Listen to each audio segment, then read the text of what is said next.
welcome everyone. So thank you so much for joining. We will start now. My name is Rakaya Gay. People call me Rock. I am part of the Carpenters Union Local 27, and today that's what we're going to talk about, skills work. And I'm extremely humbled and honored to have my special guests that are here, Nikki, Jules, Melissa, sorry, and Desiree. Cliff will be joining us a bit later. So I'll pass the mic to Fatma. She's going to introduce and then we start. Welcome. Hello, everyone. Welcome. My name is Fatma. I am the program coordinator at Afropolitan Canada. To introduce Afropolitan in a few words, we are a bilingual non-for-profit organization based in Toronto. Sorry. We use our platform and expertise to support people of color in the development of the social professional and entrepreneurial skills.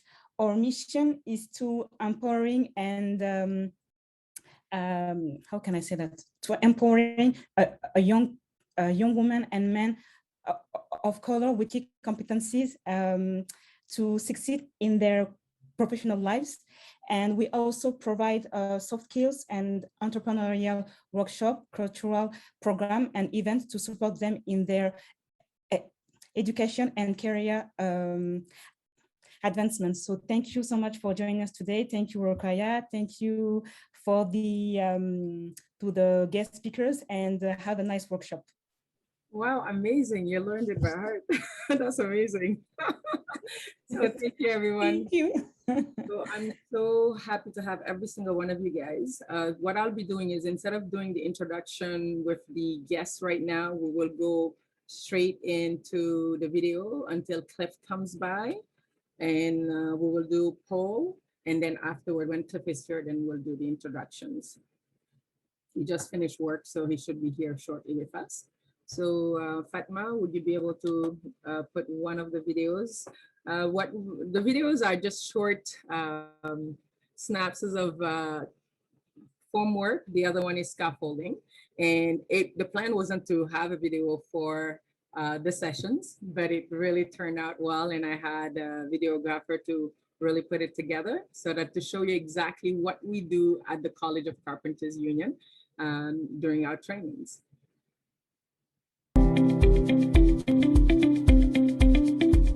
The college where we're taking all the construction trainings hands-on. It's really awesome. Ours is over there to the left. And further ahead, that's where I was doing the scaffolding. Right here, this is just really quickly what we do. So it's pretty amazing, right?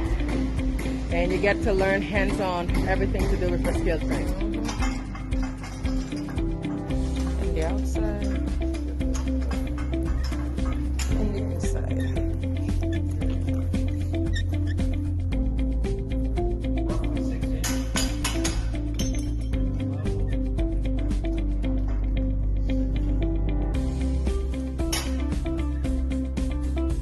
Doing next weekend. Right, we're gonna do the 5x7, and we don't need our harness like Rob was saying, because this is what we're going to do. And then we're gonna practice, and this is what we. And Wayne is saying instead of 10s, we're gonna use 12, so which is amazing. So it's not too long. So just showing you guys for now, which I'm sure most of you guys know already, what needs to be done, but this is what we need to do. And the day we're practicing for the test, we need to finish it in 2 hours. Some of you guys are expert already, and some of us, like myself, need to really practice. So this is going to be cool.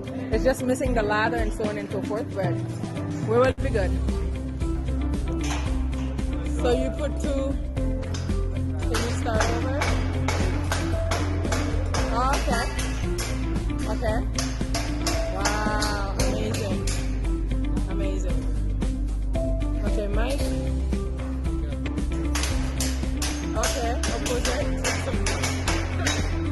Is it like that? Should I go the other side? Hold on.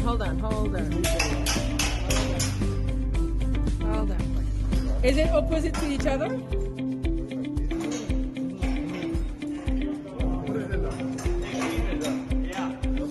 But you had two. You had to show it again. Okay, awesome. Okay.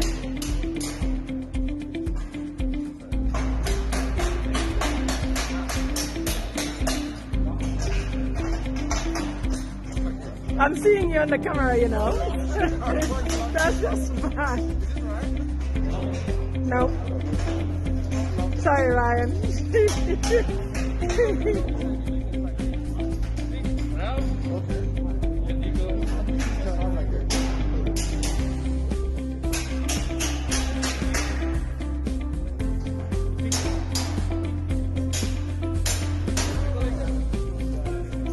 Okay. The college where we're taking all the construction trainings, hands-on. It's really awesome. House builds it right. Like, keep it up, like, so we can grab our handrails. The reason we didn't run these rails all the way through is okay, so this is 4 meters, which is roughly 13 foot something. We should be able to, 14 footer should work for our handrails. So once we get these in, okay, we're going to use the the aluminum decking to go across this way. We're going to use okay, and the same idea.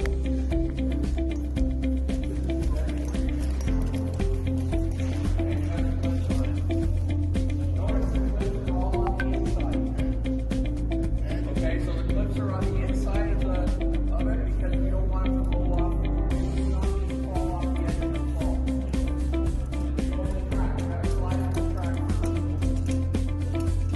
That's crazy. And then we're gonna clip them on.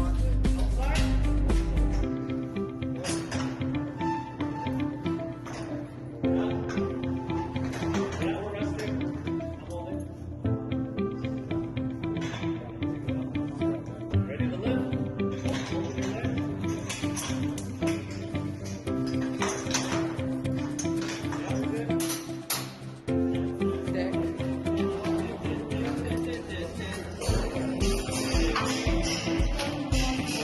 They're having too much fun, you know? Yeah. We're doing lamp scaffolding. We have Tony there and Mike. And up on my side, we have Jules and Ryan. Jules is right there. And then we have Wayne. Almost.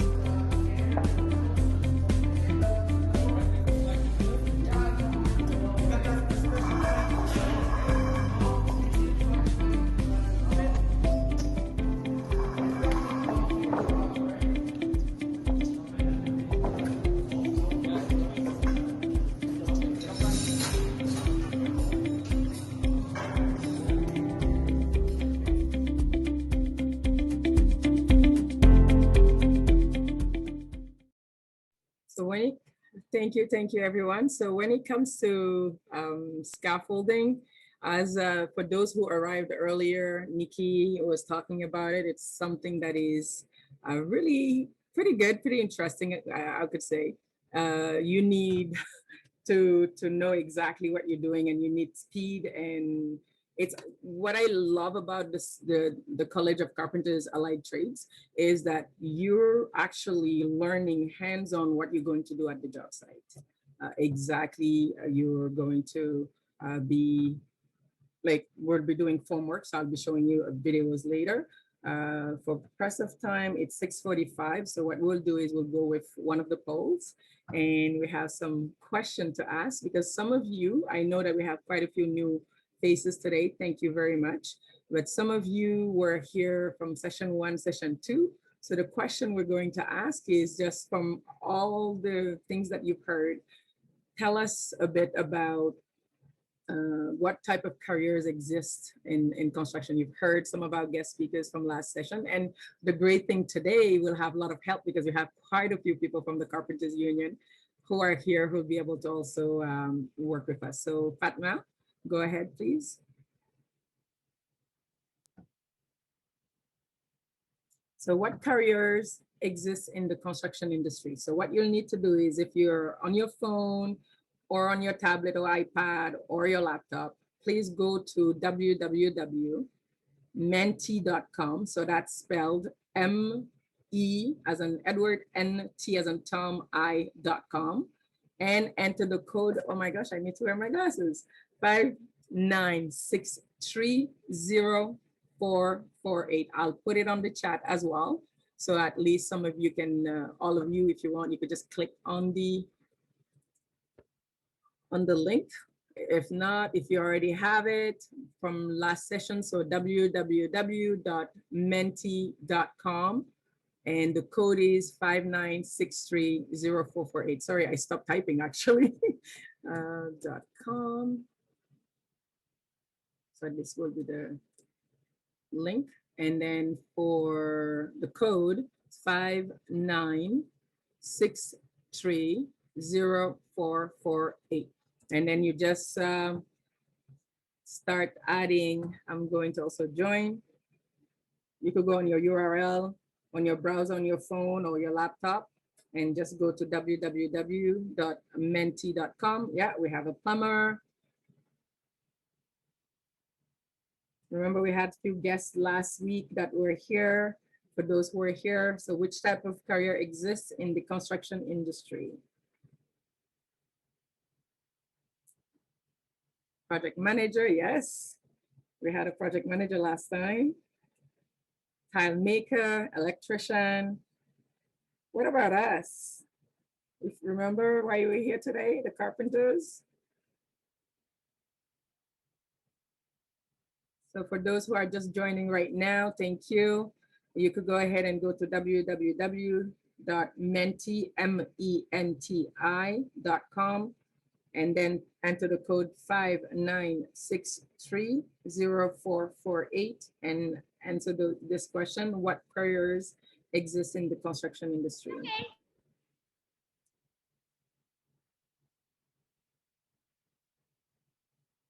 So www.menti.com will give you a few minutes. And when you go there, it will ask you to enter its Mentimeter. It will ask you to enter the code 59630448. And everyone can participate, even the guest.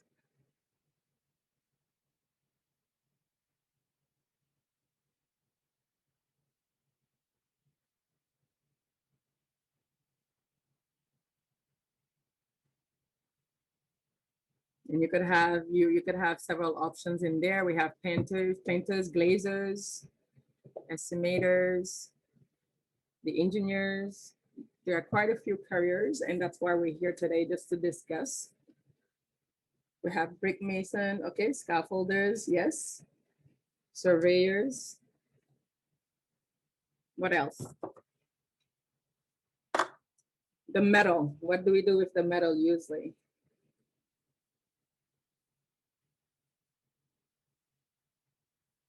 The welders, right?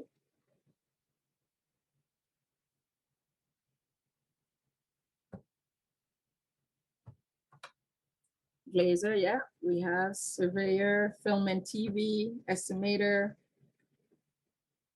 We have welders.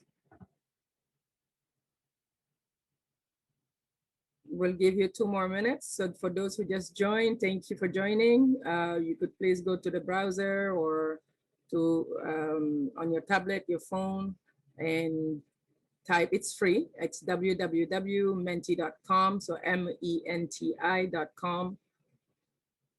And then enter the code 59630448.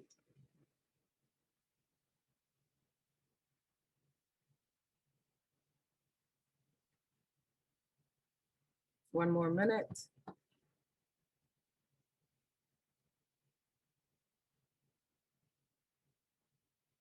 Anything anymore? No?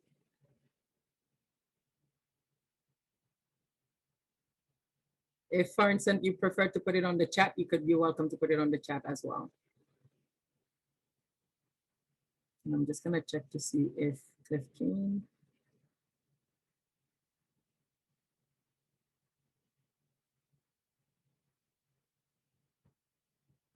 Perfect. So we'll go to the next video. Thank you, everyone. And then I'll give you some of the names. What we'll do is I'll give you the list of all the people who are working in the construction. Well, the ones that, you know, in mining and different teams. Rokaya, you want the next video, right? Yes, please. I think Cliff should be joining soon.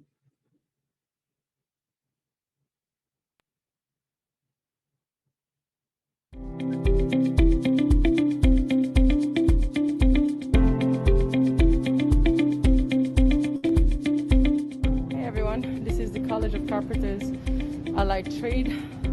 We're here, there are different classes happening at the same time. Far over there, it's us that I was showing earlier, and these are other ones. Really amazing.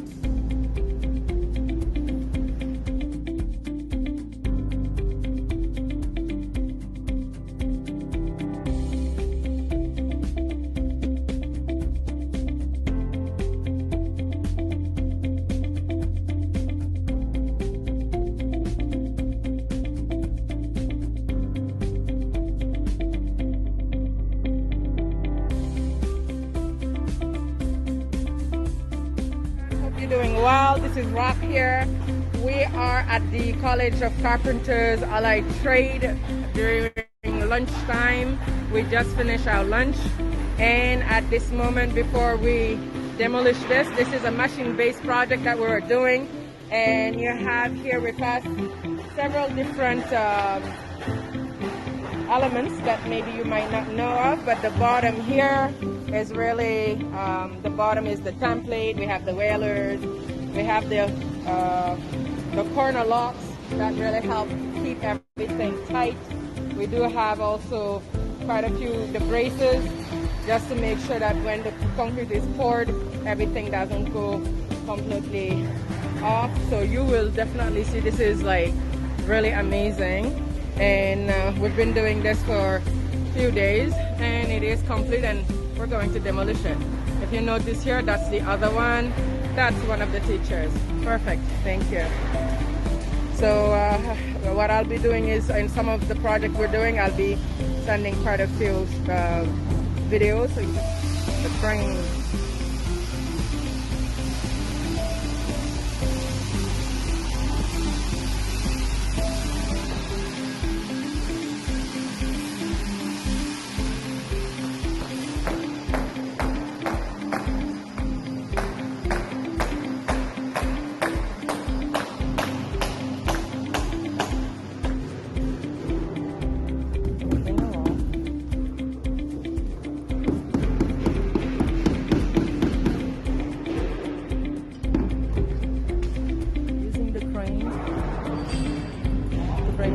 That we built.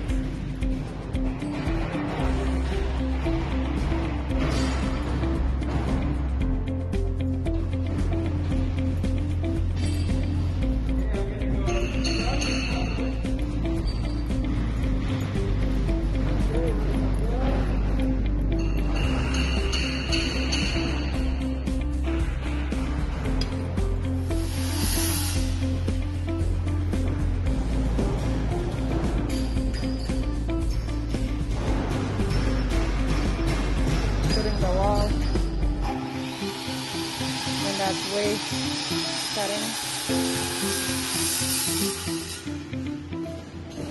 We finished building the wall, the alumna wall. This is amazing. So here it is. So we're done with the pictures. Done. Going to be putting a door here, and the other side will do a window. So this is end of day. just getting this done. It's an entire wall.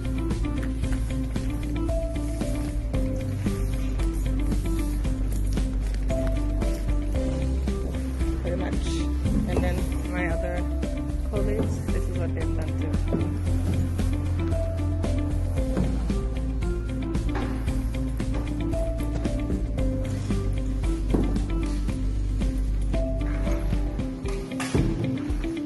What we've done today, we've put the rebars right on the house. So which is really good.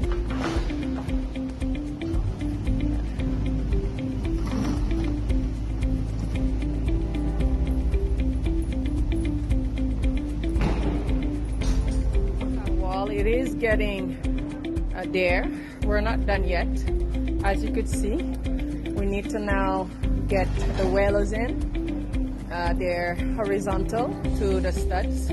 As you can see exactly where the wet ties are, right? And that's where we'll be putting the whalers. Our corner needs to be closed up too. And then from there, same thing. So this is end of day. And afterwards, we will complete it. Will be, I think by tomorrow we should be able to close up all the whalers. Amazing work. Up here, this is the frost wall that we've done all day. We started it yesterday. So at this moment we're putting up the whalers. These are the columns. And as you could see, we have the wet ties that are 200 millimeters. Everything is, the layout was done prior to all this. This is a corner that is not complete yet. And I'm gonna walk a bit back here so you could see the entire wall. So we're already done for the day, so I'm just filming really quickly before I leave. And this is the other side, as you could see. Pretty impressive, eh? And once it's done, that's when the team who would be pouring concrete. But because this is training at the College of Carpenters Allied Trade, so we get to do real life things that you will build at the job site. So you're learning hands-on. Really good. You should come and join us.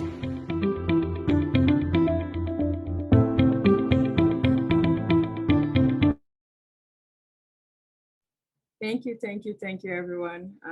This is really what we do every day. And that video, actually, I took it yesterday. And yeah, yesterday. It was taken yesterday afternoon when I was done. And then I said, why not? And I had my friend add this last piece. And from there, so that I could show it today. Ways also here on the he's one of the participants. So we usually do a lot of training hands-on. So for those who don't know, Carpenters Union is the Carpenters District Council of Toronto.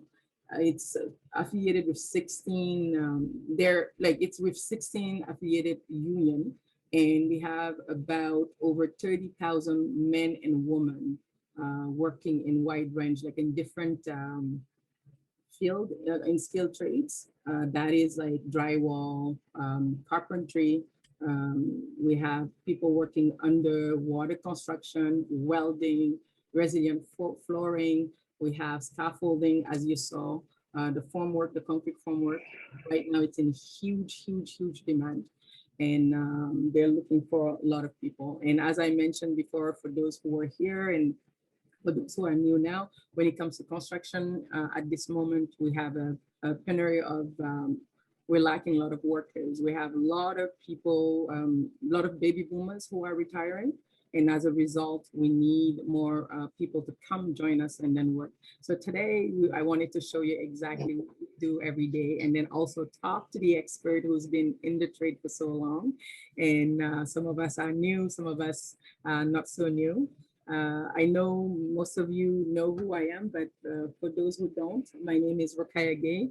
I've been in Toronto almost over 30 years and grew up in Regent Park, then afterward moved here and there in Durham and then came back to Toronto. I wear many hats. I'm the typical person where you can't put me in a box at all, because I graduated in George Brown with construction engineering, technician management, in love, like really passionate about construction. However, it came up short when I started. They hired me to work at Pearson, $45 an hour. Believe it or not, union and everything. Did the orientation one day. The next day, work start at 7 a.m. I was just separated, so have little one needed to bring to daycare. Daycare start at 7. So from there, fast forward, worked at a telecommunication company for 17 years and a half. Throughout, I would be volunteering. I'm passionate about giving back. So I sit on several different board of directors, non-for-profit organization, and at the same time also heading few businesses and running also. I'm the head of communication for marketing for a digital healthcare platform that is in Senegal. So but what I did is during all this time, I would volunteer for Habitat for Humanity.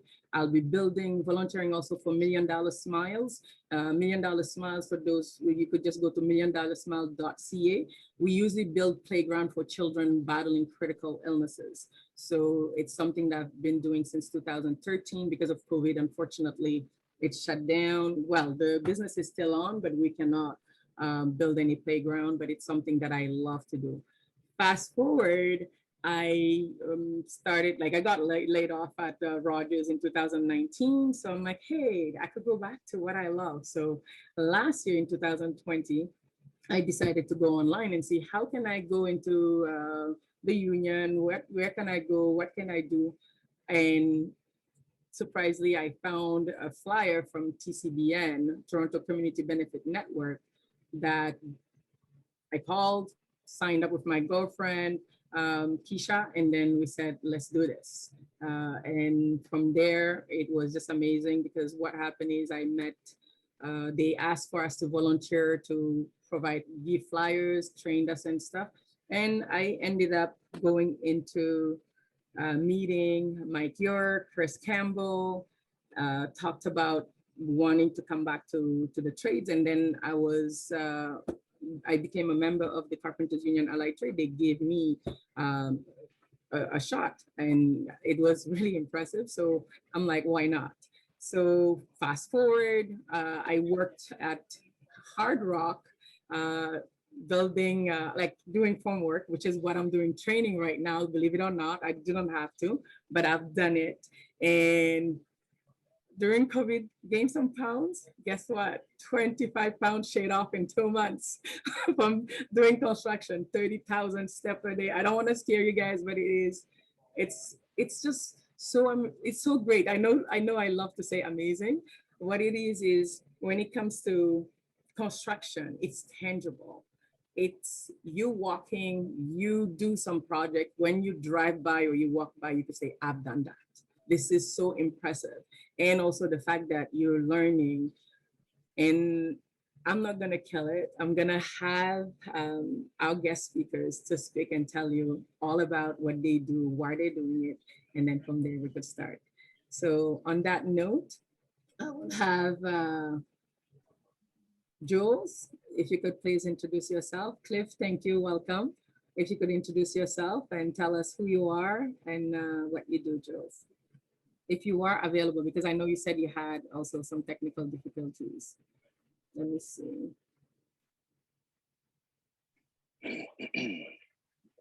Hi, Sean. How you doing, Rokaya? Thank you. So do you know what? We'll have Desiree start. Desiree, do us the honor, please. Can you please tell us who you are, introduce yourself? Hello and good evening to all. Rock, this is fantastic. Well, I am Desiree Smith. I'm a floor installer, affectionately known as the floor diva, you know. We do our thing at Local 27. I'm very happy and pleased to be, you know, an active member at 27.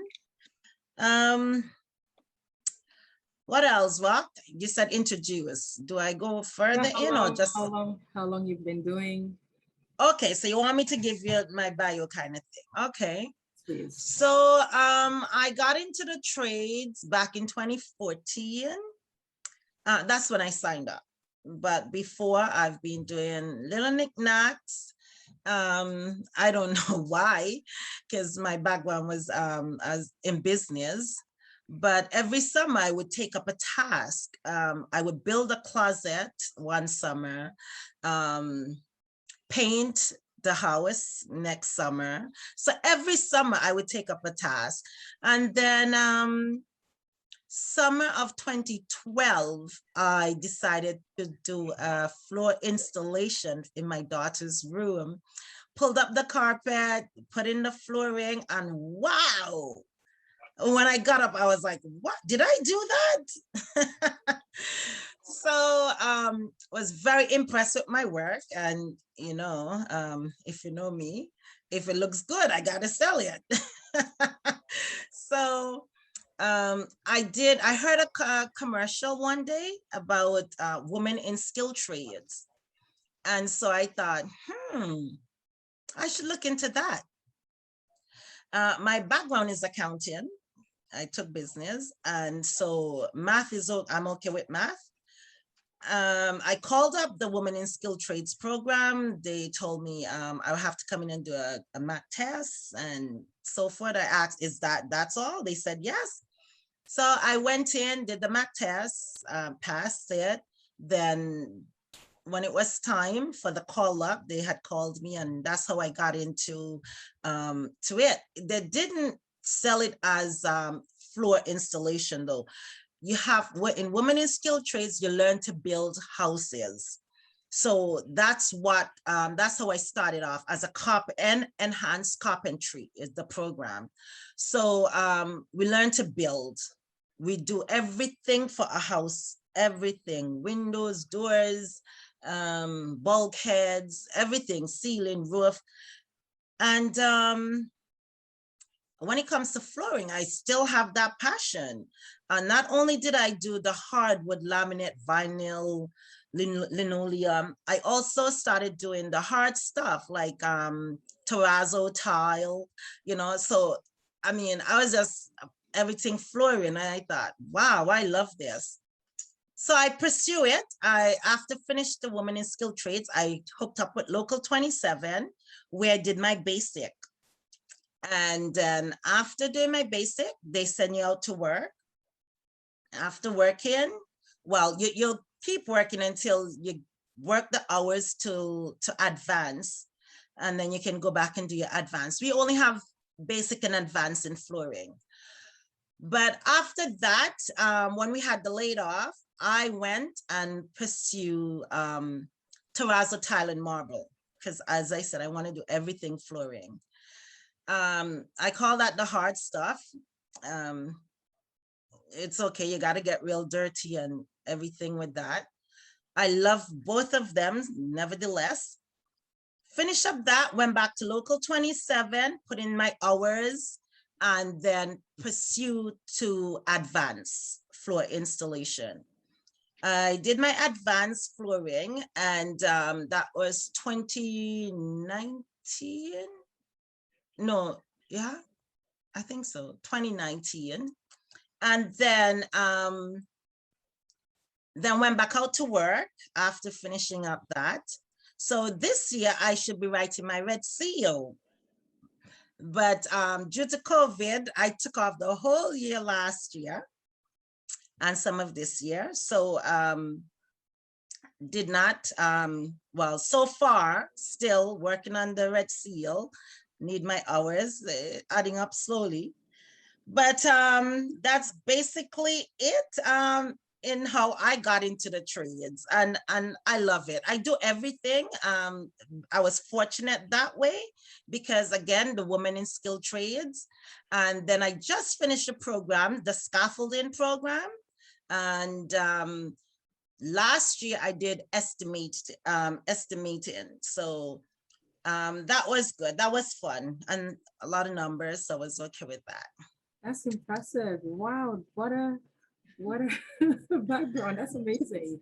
Well, Really thank impressed. you. And you're doing your red seal? Wow. Well, I'm not, where's my book? So I I got my book. I'm checking out everything still. I don't know if you guys can see it. Oh, it's because Yes, okay. now we can see it. Yes. Yeah. So, So I'm just brushing up early.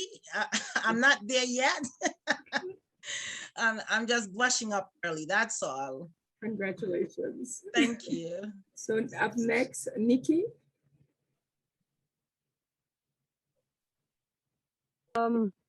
Yes, I'm here. Hold on. Yes, okay. This is Hi. my view. This is like my apartment. It's so sweet. It's up right there. Wow. Hi, everybody. Welcome. Thank you very much for having me, Rock. Oh, you're Me and Rock actually just met 2 days ago, and we had a very special meeting with the minister. And guys, let me tell you, there's a lot of funding to be had in construction. Sometimes, like, because everyone, or I don't know how it is now, but I had to pay for my formwork course. But that second I paid for that, every cent got paid back in like within the year. Like, it was just incredible. I do have a lot of advice. Sorry, I'm bio quick. 27 years old, been doing formwork for 10 years and side jobs, construction, interior, whatever. Always loved construction, did it all through high school, but yeah, been in the union for 5 years, journeyman now, lead hand, health and safety rep, whatever. Rock, give everybody my number after. They can call me, and if they have any other questions after my little spiel here. okay. But what I want to say, guys, is it is incredible. The money is outstanding. $45 an hour, like you can't really beat that when you're when you're a journeyman. We get raises like every year. The last 3 years, we got $1, like insane. What I have to say though is every time in the starting in the beginning, it's always tough. You, it's just like you don't mesh with people, this and that. No matter what career, when you're starting in a career and you don't know the product or you don't know it's going to be hard no matter what. So the best piece of advice I can give you is stay quiet, but stay very observant. Like, talk to your friends, make friends, because that's what's going to help you, but stay very observant and watch every little thing.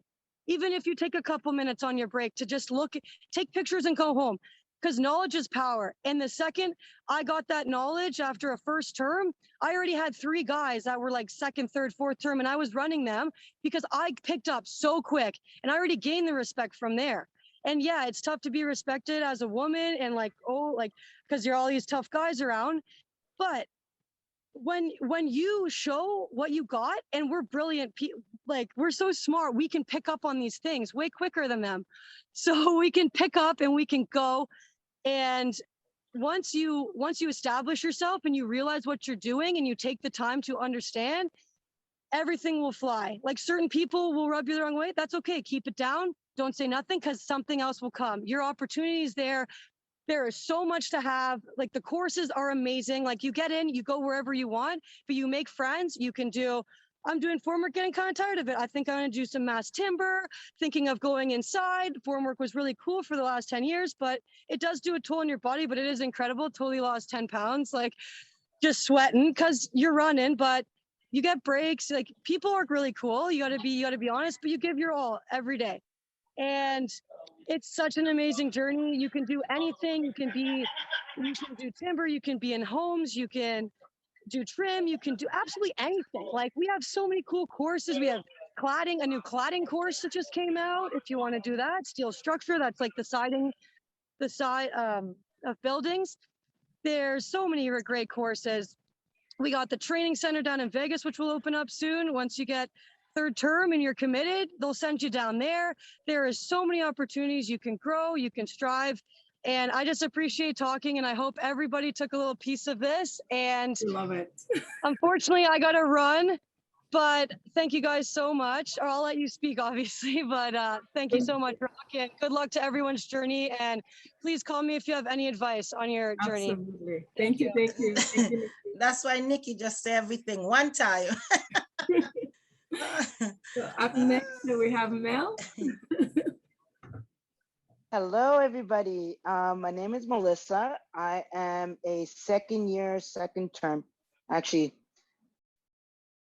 I'm second term now, but I'm supposed to be at least third term right now, but that's a whole different story.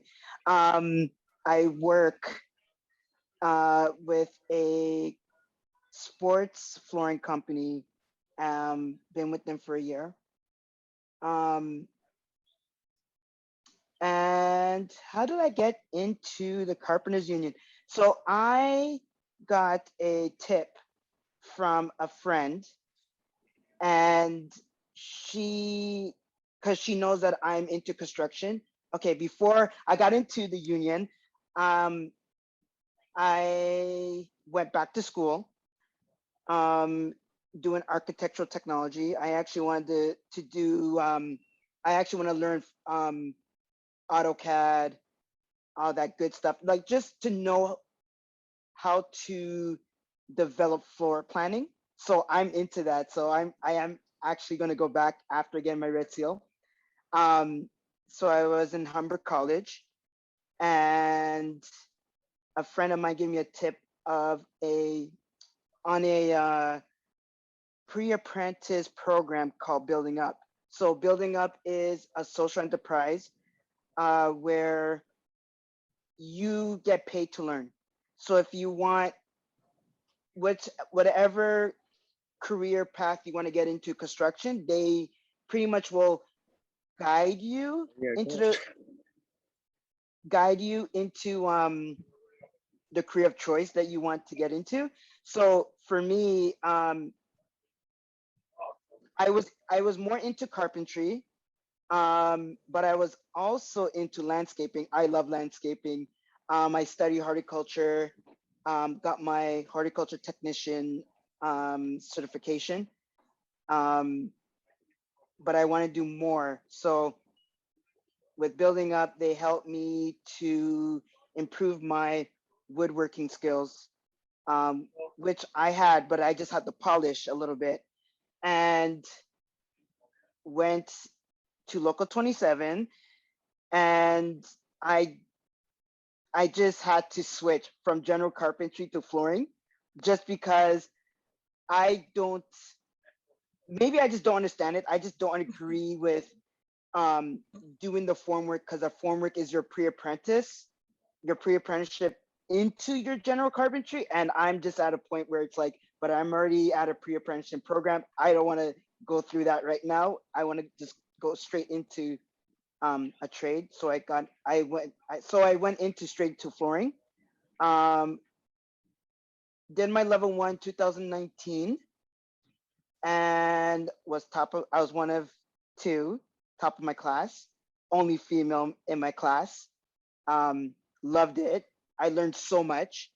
I actually end up working at the new hospital that I think it's open now, the Von Mackenzie Von or Von Mackenzie. I was there for like 5 months. So being in that, my first major construction site, was awesome. Um, and the first company I worked for was Northwood, which they do sheet goods. They do a lot of sheet goods. So now I know it's not tile that's on the hospital floor. It's actually sheet goods, and it's awesome. um, so from there, after finishing like my first 5 months with Northwood, I got another opportunity to work in another construction company, and they do turf. So they do a lot of outdoor flooring materials, so turf, fake grass, doing all that cool stuff. So I actually did that for a day. That was actually really cool to learn. And then I got into West Point, which is a sporting company, and I'm into sports. I grew up into sports, so just learning to install rubber and hardwood is just amazing. And yeah, I've been with them for over a year now. That's impressive. Thank you so Awesome. much. So I'm so happy. Like I'm learning also other organizations that are actually recruiting women, teaching them how to really build and then build a career out of it. This is really good. Building up women in skilled trades. This is amazing. Thank you so much. So up next, I'm trying to see if Jules is here. If not, we'll go to Cliff because, oh, Jules is back. So Jules, Hi. thank you, Mel. So go ahead. Oh, you're still driving? So do you want to do it later? Sure. Yeah. So we'll go to Cliff, and then from there afterward, you can introduce yourself.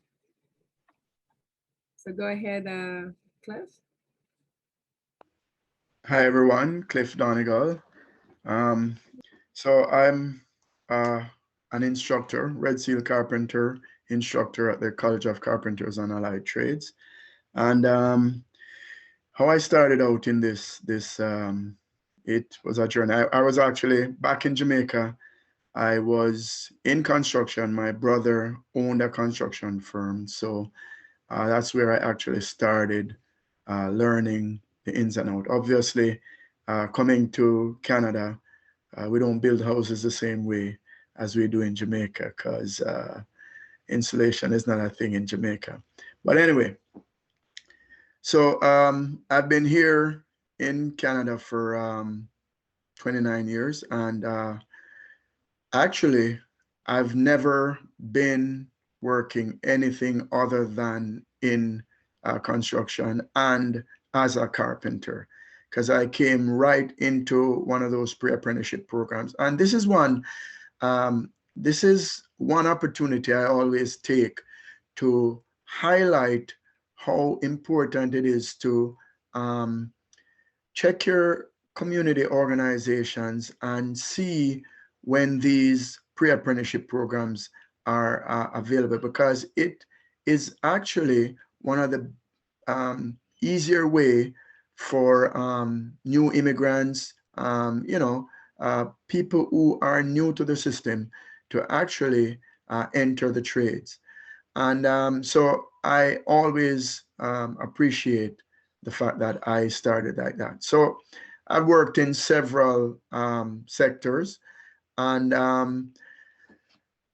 I enjoy every single minute of it. I've been an instructor for 14 years, so which I love immensely, simply because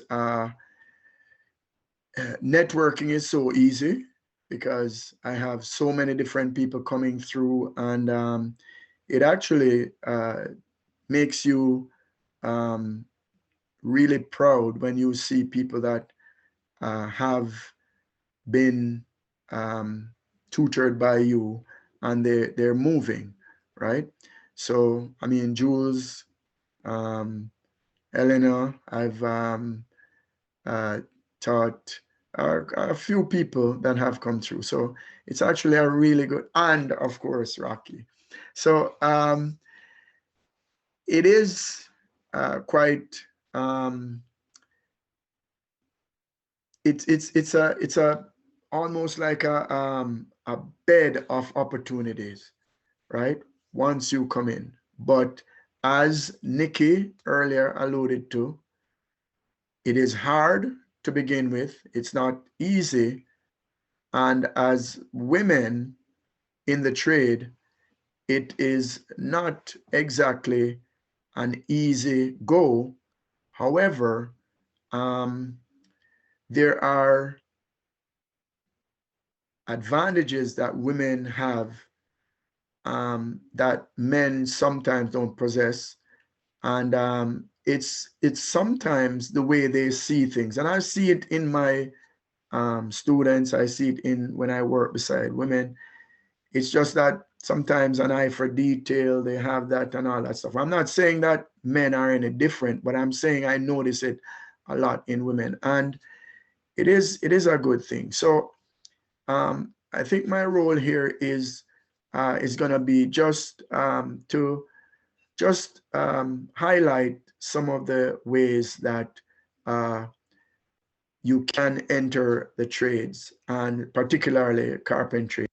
And I will look at things like salary, different aspects of the trades, different skills within the trade, and things like how you get in. We're going to look maybe at government incentive, whether it's provincial, whether it's federal, and especially as it relates to women in the trades. But I'm looking forward to do my little bit, and that's it. Thank you, thank you, thank you. This is You're amazing. You guys don't know Cliff. He also sits on the committee, the diversity and inclusion committee, same as Desiree. So most of us are doing quite a few things here, and then we're honored to have also Elena and Sean here today. This is just mind-boggling. Thank you so much, everyone. So right now what we'll do is I'll have Fatma just do another poll, and then afterward we'll go in the nitty-gritty about how to join, what do we do, and exactly what Cliff was saying. How do you get in, and what are the requirements, so on and so forth. So it will be very conversational and at the same time interactive. So you feel free to ask questions. Let us know. Go ahead, Fatma. Oh, you know what? Yeah, we could do this, and then Jules, when he's ready, he'll tell us.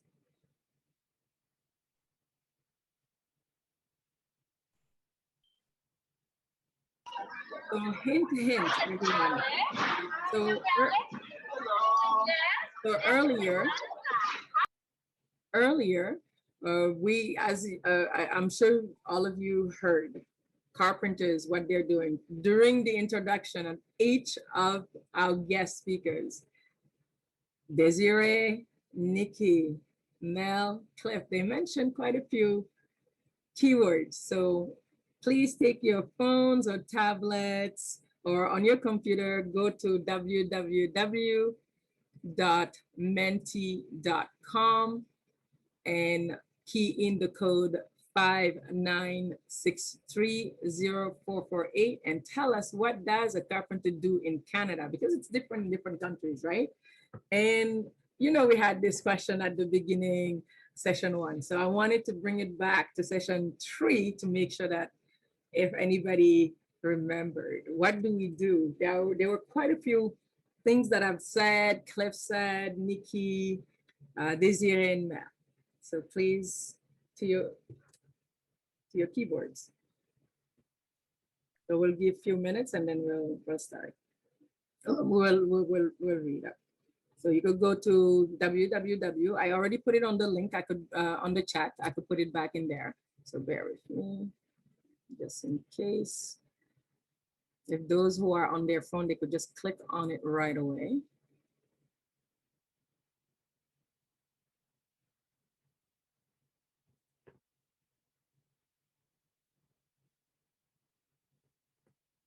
We'll click on the link. Oh, people are already starting. And the code is again 59630448.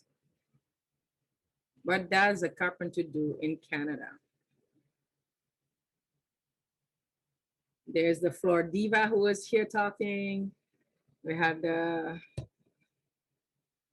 Nikki who was saying that she did quite a few scaffoldings.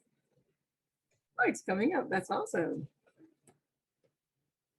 What else do we do?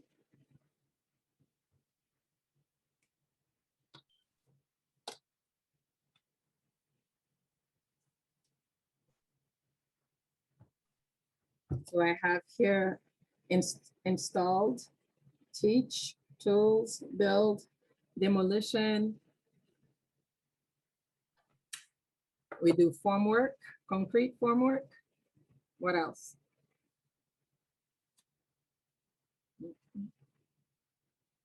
Oh, it's coming.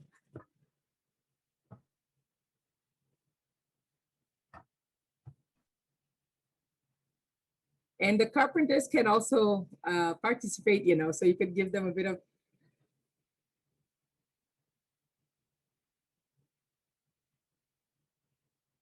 tips.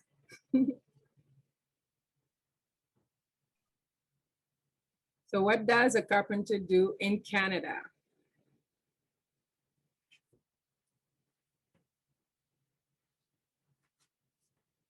Even in my introduction, I mentioned it also. Scaffolding, And then what I'll do is also I'll read up a bit of what we do later on, but I just wanted to see to just make sure that most of you guys have the details as to what we do as a carpenter.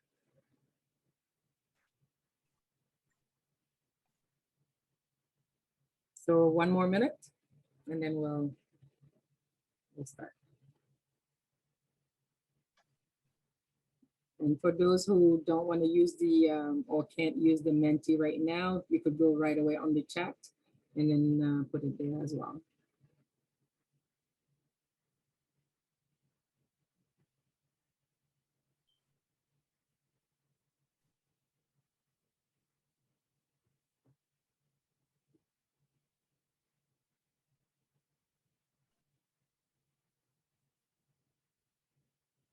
Yeah, it's coming.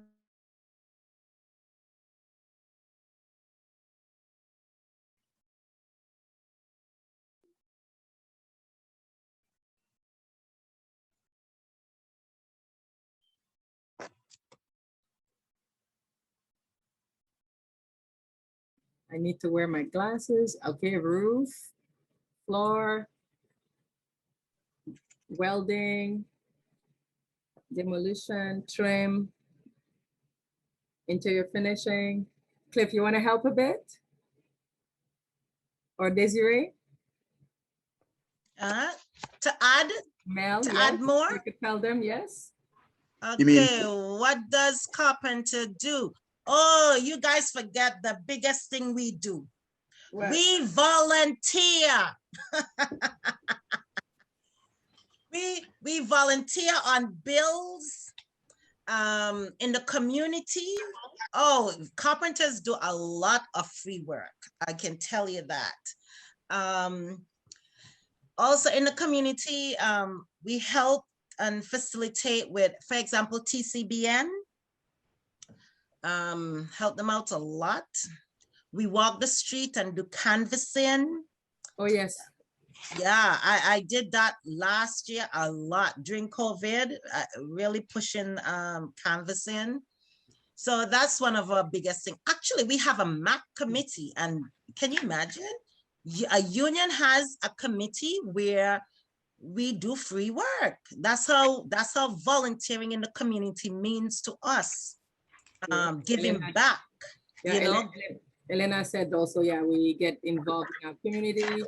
And also she did mention that the app does a limit only up to 2 to 3 entries. So it's yes. True. I forgot that, but I wanted the other, we have about 20 something people here. Or now 18, yeah. So I was looking to get more, but it's good, it's good. So thank you. So Jules, are you ready to introduce yourself? Thank you, Mel. Oh, somebody put playground building, help school with your project, like fever, parades. So, thank you very much. There's a lot of feedback. Jules? Oh, yeah, hi. Hi, are you available to? Oh, somebody put Labor Day parade. I can see myself though. Fatma, you could go ahead and lower it now. Thank you very much.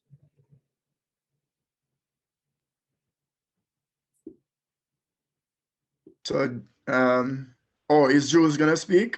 Yes, he's going to introduce himself. We were waiting for him. He was having some issues earlier. Okay. Well, I can. You want to interrupt while he's? Oh, not interrupt. You want to mention? I can just speak to some of the other things that I did add. Things like interior finish, welding. A lot of people don't know that carpenters, we actually teach welding at the training center. We do welding as well. Also, we do a lot of framing.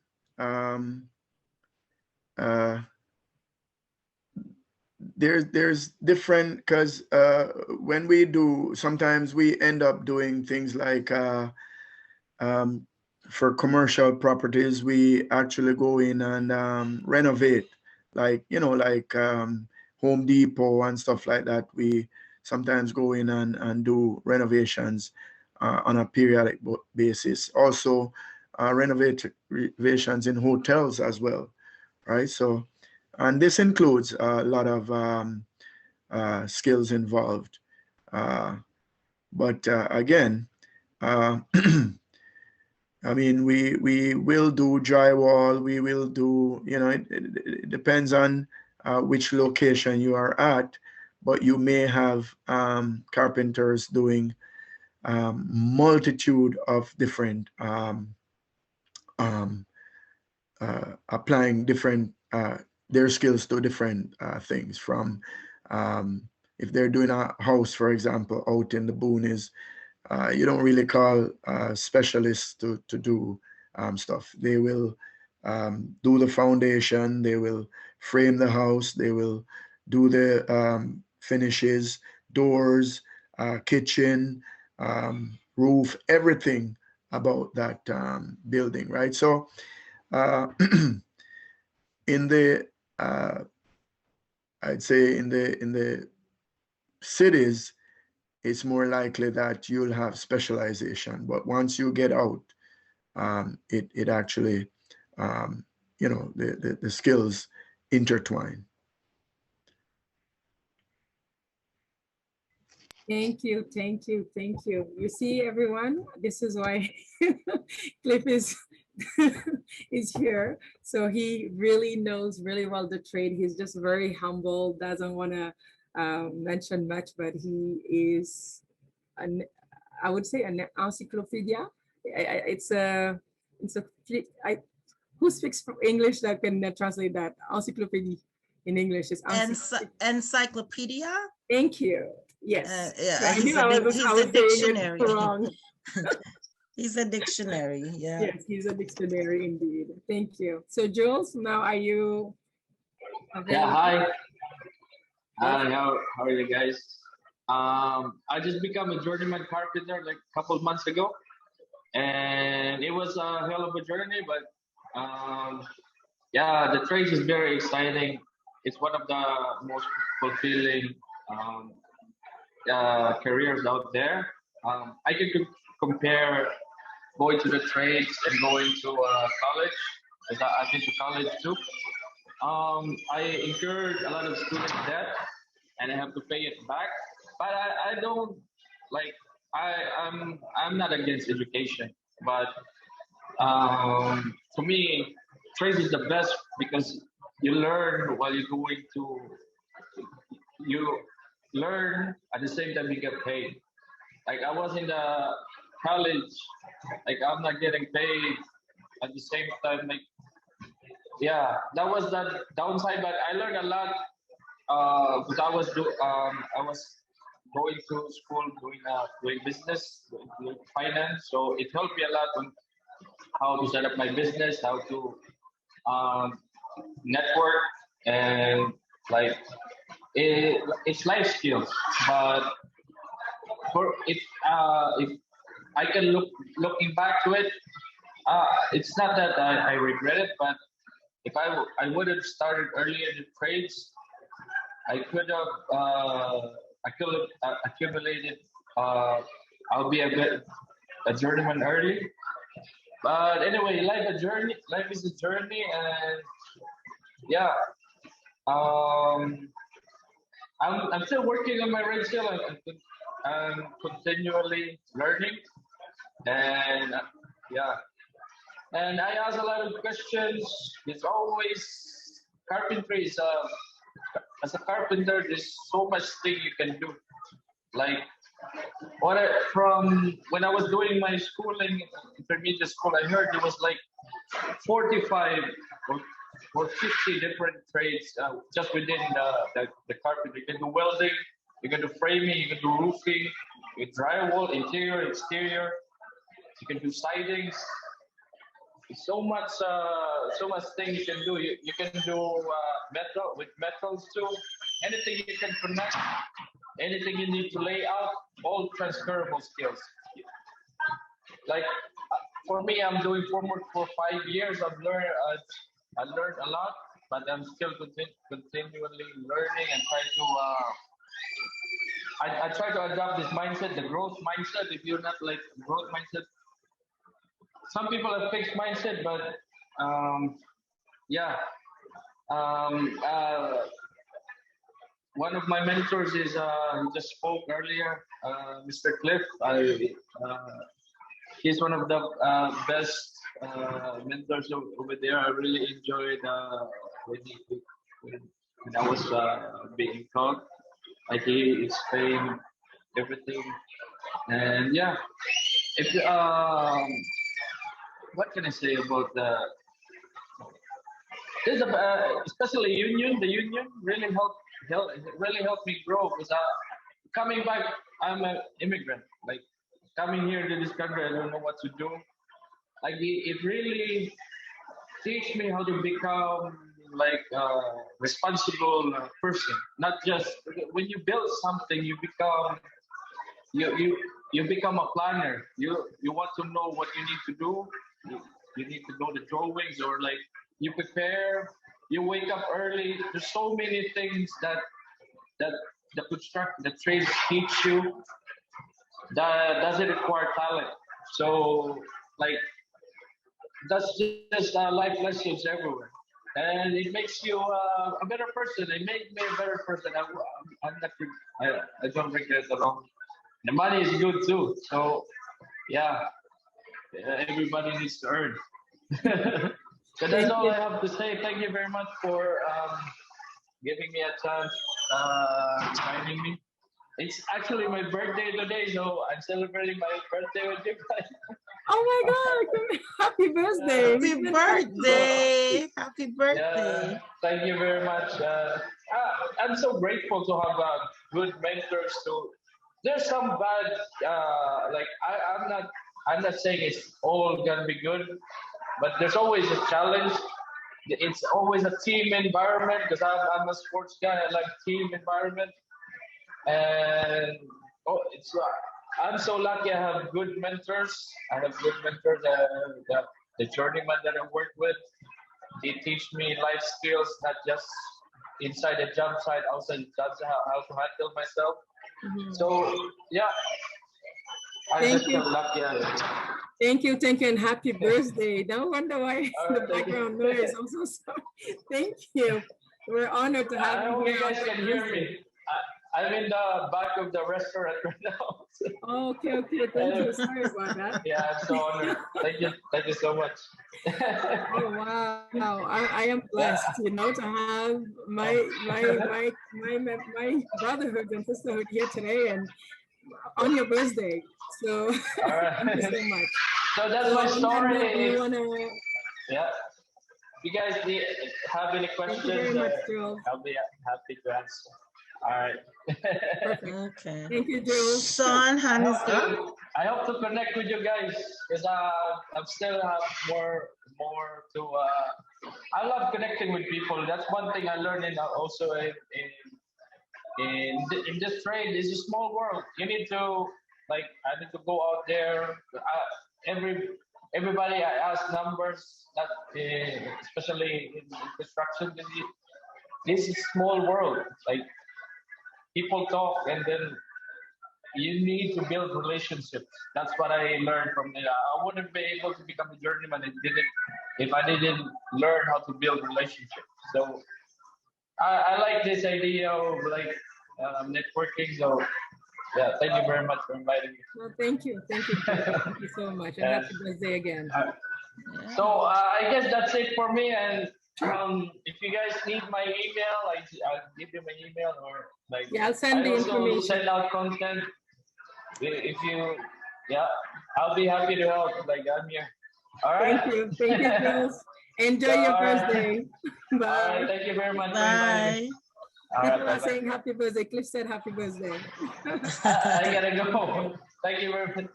All right. Bye. Okay, bye-bye. Before we start the fireside chat, what I'll do is I'll share a bit about how we joined the carpenters, what the apprenticeship program. I do have a bit of information here for everyone, so bear with me. So for the program, usually after the like any programs, usually when it comes to the trade, you will need to go through a pre-apprenticeship program or an apprenticeship program. So with the pre-apprenticeship program at the College of Carpenters and Allied Trades, you start with concrete formwork. And usually they call it formwork carpentry.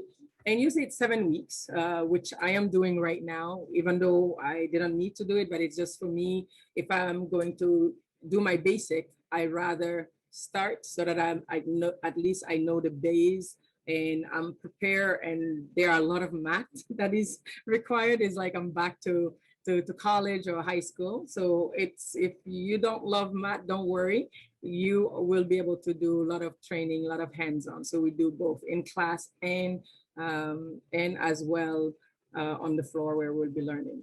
So there's also the apprenticeship program. So what you do is you either have the floor covering, which is Desiree was talking about earlier, or you have also the general carpentry. And from there, those are usually the government. Like, what I'll do is I have all the documents because of time. I'm not going to mention everything, but I'll be sharing and sending everything. So usually every year you will see I have the information. So you need to have a certain amount of hours per year in order to move to the next level or to the next term. Mel was saying earlier she was in second term, almost in the third term. We have also Desiree, Cliff, and Nikki, Cliff, and as well, no, Cliff is Red Seal, and Nikki and no, Cliff is Red Seal. Desiree and Jules are going to write their Red Seal, and we have Nikki, who's a journey person. So it has several different grads. It's not the military, like earlier somebody was asking me that, but that's the name that it's given. So I'll give you more details really quickly. So bear with me. I'm just gonna go to the next page. I hope I'm able to, because sometimes it doesn't switch. Bear with me. I'm just gonna stop sharing and show you directly some of the information here. It's just for press of time, I'm not going to, wow. So for the carpentry, bear with me, I'm gonna go back and share. Where's the screen?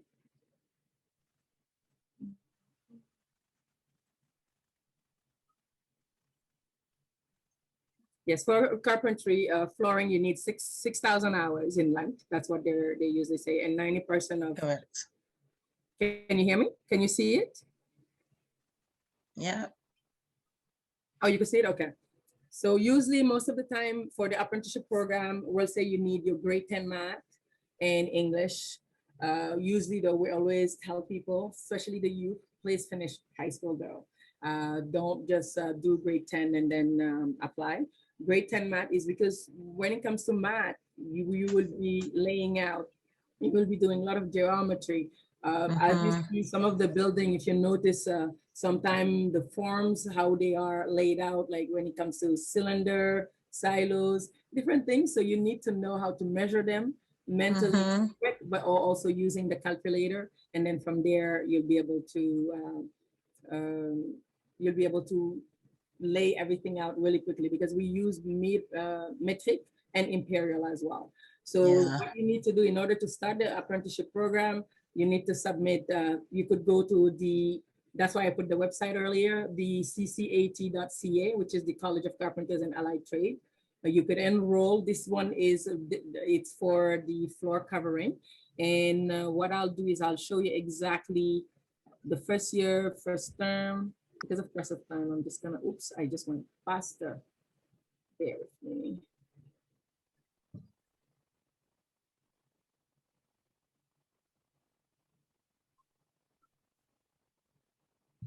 My apologies, everyone. I'm trying not to click through. Yeah, I knew that's what it was gonna happen. Oh.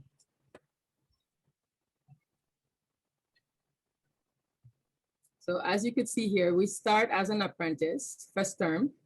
It's Mhm. for floor covering is $20.62. You need 1,000 hours. And for afterward, then you go do your basic, which is 8 weeks program where you'll be with a teacher and several of your colleagues. You'll be learning hands-on how to do the flooring, so on and so forth.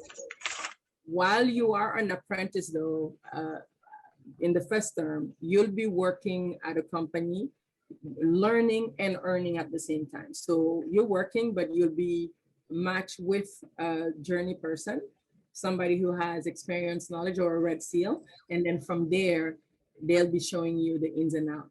Doing the pre-apprenticeship program is so important. The reason why I'm saying is because I went and worked at in concrete formwork at Hard Rock.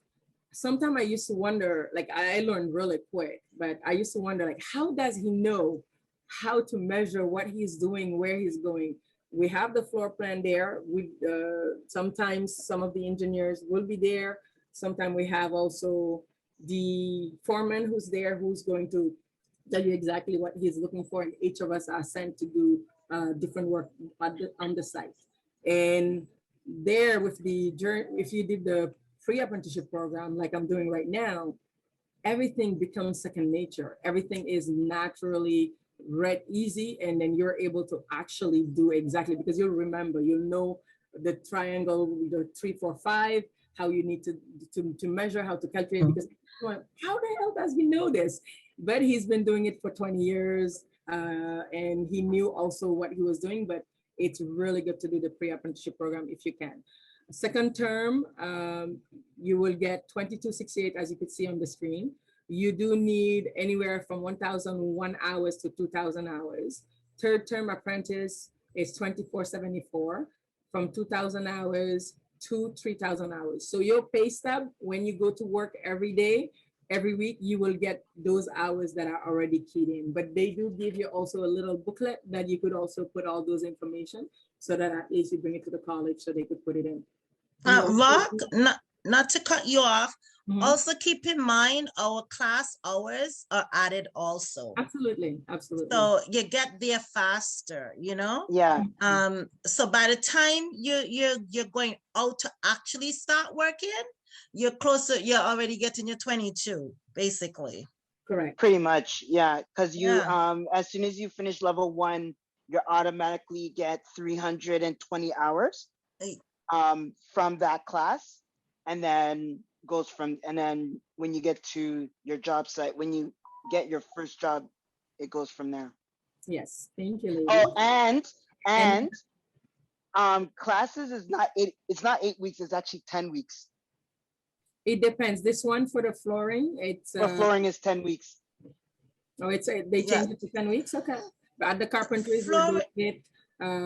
This is the information that I received from CCAT. Yeah, So flooring is a slightly different from the carpentry side. Yeah. Okay. Very different. Yeah. Thank you. The fourth term apprentice is 2886. So you need anywhere from 3,001 to 4,000 hours. And fifth term apprentice is 3298 while you're working, and it's 4,001 and 5,000 hours. Then you do your advance. As you can see, that is real. That is real. Yeah. These ones have more hours, more years, more term than the actual general carpentry that I will show you afterwards. Sixth term apprentice is 3711 an hour. That's what you get paid. And don't forget, you do get your benefits added to it, your pension, and all the other perks that you receive as well. And it's anywhere from 5,001 to 6,000 hours. So don't worry, you don't need to write any of these. I'll be sending you the details on the last event. And then yes. I'll add to that. You're right. You get your vacation pay added, your health and welfare, and your pension. Like they're all added in. So for sure. Plus your pay. Yes. Because every week, sorry, Rock. Every time you get paid, every week, you get a 10% vacation added to your check. So and also they do pay for your transportation. I used to receive $40 a week. So journey person, and keep in mind, this is commercial. This is not residential. So journey person, usually for floor covering is $41.23. And by then you need to have 6,000 hours and up. And Yeah. from there afterward, you could go do your exam and do the red seal. And hold on, there's intermediate. Yeah. Hold on. Here's the intermediate. Oops. Okay. And then you do your certificate and for that. Yeah, we don't have intermediate in flooring. It's Okay, that's what I basic just and said. advanced. Yeah. Advance, yeah. So for Well general done. So carpentry, Rock did her homework, boy. That's Yes, she awesome, Rock. did. Woo. the ladies are funny, but thank you. Bear with me. So for general carpentry, I don't know why this is slow. Oh, I could just do this. Pen. So for general carpentry, which is what we do, most of the time though, it's about $22, but here we'll go for the sake of it. It says $21.39. We do have some of my colleagues where when they're working on the job site, they're doing very well, depending on the foreman and the company. Sometimes you'll get a raise really quickly. They'll get $6 or whatnot, or within the 3 months, 6 months, it depends if you're doing very well and you're showing up and attitude is everything there.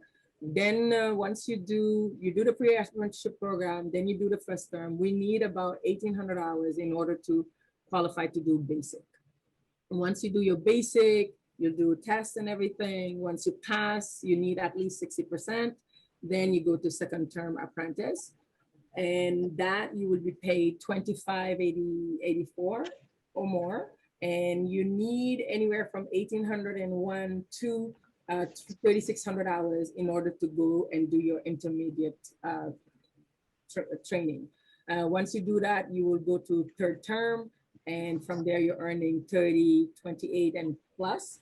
And you need about 3,601 to 5,400. So keep in mind, this training while you're working, sometimes what you could do is, depending on where you work as well, you could take time off, go do the trainings. It's not recommended though. However, sometimes when you have those conversation and stuff, you could go directly, or when you have like a layoff time, you could definitely do that as well. Third term apprentice, you would, like as I mentioned, then you do your advance, and with the advance you will start earning anywhere from 36 and up per hour, and you need to have at least 5,401 to 7,200 hours so that you could become a journey person. And from there it's 40 to 95. As Nikki was saying, it's anywhere from $45.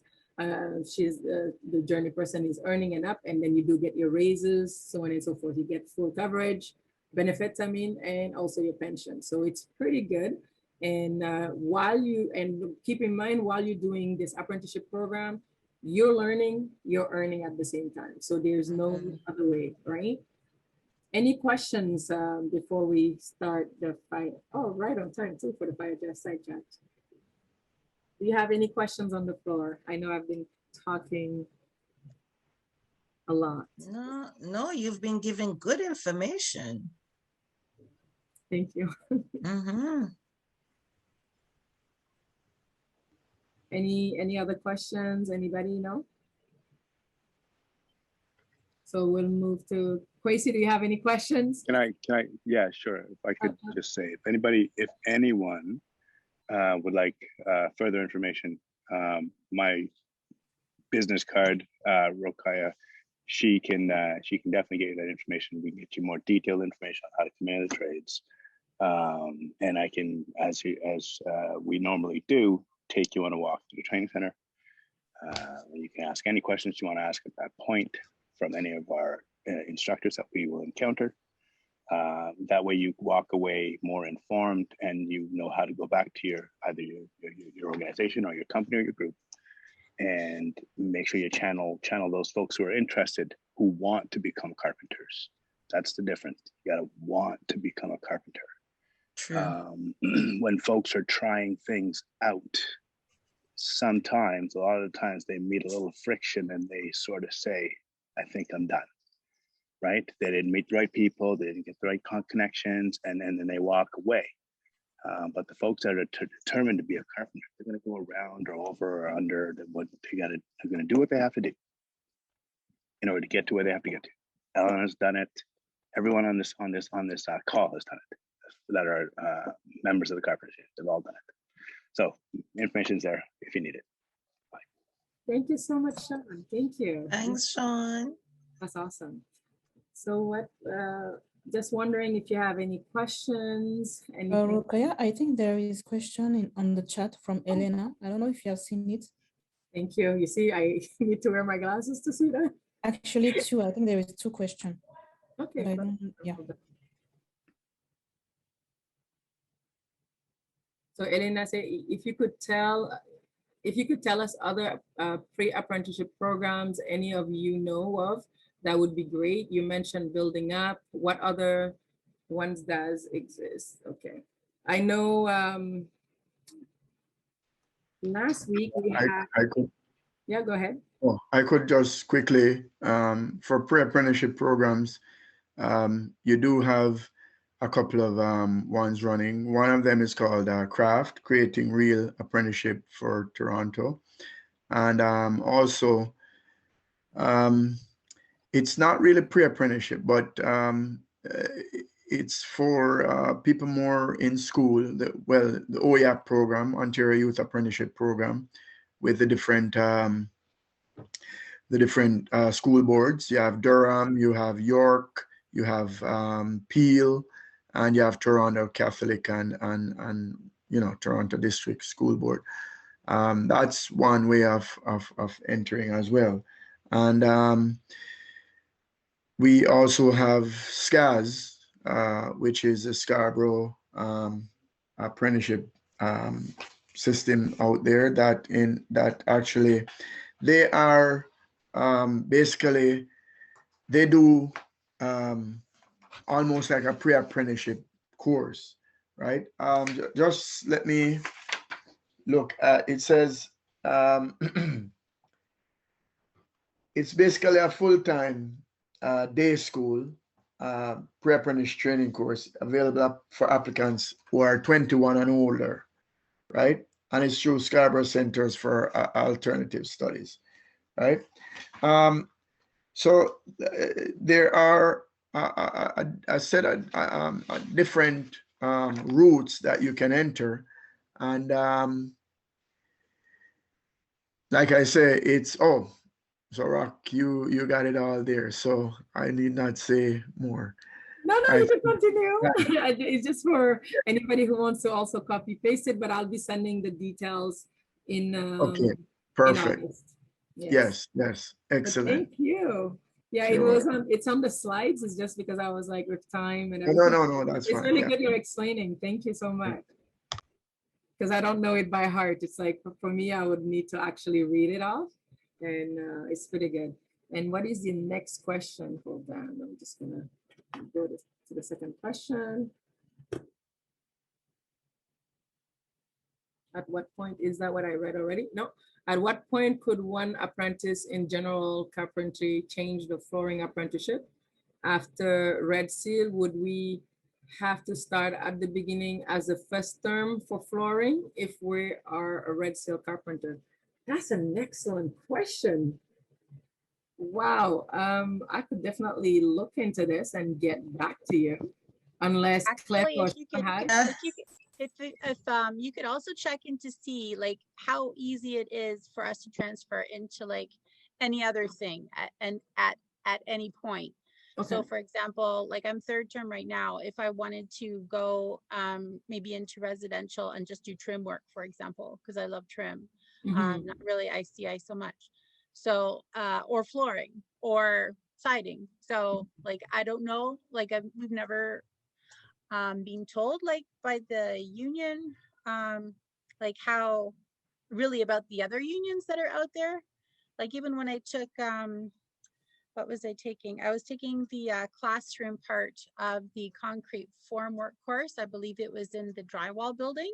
I didn't even know we had those guys like right across the street. And I'm like, hey, what are these guys doing here? How come we don't know about this stuff?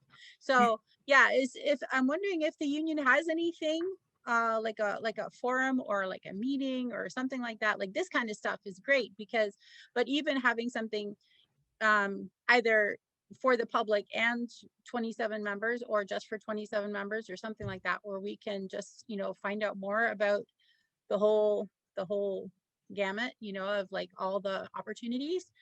Because Yes, especially now with the pandemic, like I'm finding that there's not so much work in some places. Mhm. So like I'm just like, you know, grasping for scraps, and now I've finally got into the intermediate course after like 5 times trying to get in. So but I don't want to have to, you know, encounter this problem when I'm done either, Sure. you know, of like job searching. So I want to be able to know like how flexible it would be for me to like move around. Yeah, I have the right person for you. Last week we had him on the second session. It was Quactron. Actually, he works for the Central Ontario Building Trades, and he works with all the unions org. So he'll be able to definitely answer those questions. I have his email and everything, so I'll be able to give you the details. And from there, I'll find out for myself as well. And then from there, we'll know. Yeah, this is an excellent question. Thanks, Elena. To say I more could to that. help to answer as well. Oh, okay. Okay, I could sure. help to answer. Okay, so Elena, for all those who are in an apprenticeship program, the guiding rule is that you finish your apprenticeship in that field, that aspect of carpentry that you're in. Now, they have said that once you join the union for 6 months, like you're in the local for 6 months, you can opt to cancel your contract of apprenticeship, but you will be starting over wherever it is you go. So if you go to drywall, you're gonna start at the beginning. Doesn't matter what you achieved over here. Where you're going, you're brand new, right? So when you go back to if you were to cancel your contract of apprenticeship in the ICI as a general carpenter apprenticeship, you would have to get into another apprenticeship, let's just say flooring, where it is that Desiree and Melissa and other folks are right now. You would have to cancel your contract apprenticeship over here and swap over, start a new contract of apprenticeship. So that's cancel this one, sign a new one on the flooring, and you're starting at basic again. You're working your way up to your apprenticeship. Doesn't matter what you achieved over here. Now, between Local 27 and Local 1030, the residential arm of United Brotherhood for Toronto, you can say at 27, I want to switch over to, and it's not about canceling a contract of apprenticeship, but they're going to rate you when you go over there when you get to the job.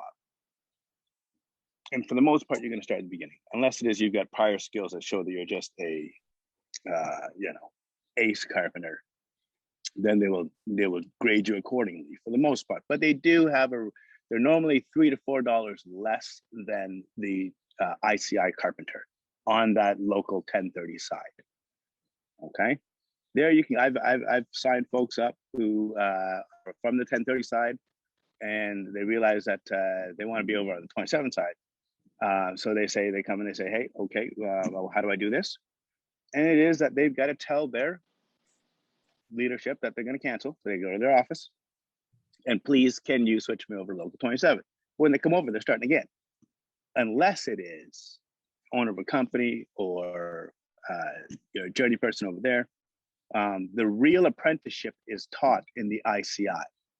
So when you're over on that 1030 side, you're not coming in for, I mean, Cliff can speak to that a little bit more, right? But for the most part, all the testing's done on residential, but the apprenticeship is in the ICI because it is structured over here. Okay, Cliff, if you have more to add, go ahead. Oh no, well, you've actually covered it quite well. But as far as our training is concerned, we typically have each term that we train, each session. So we have basic, intermediate, and advanced. And basic generally focuses on general basic hand skills, materials, tools, power tools, hand tools, and all that kind of stuff. And then once you jump to intermediate, we look at framing, and then at the advanced level, we focus more on ICI. So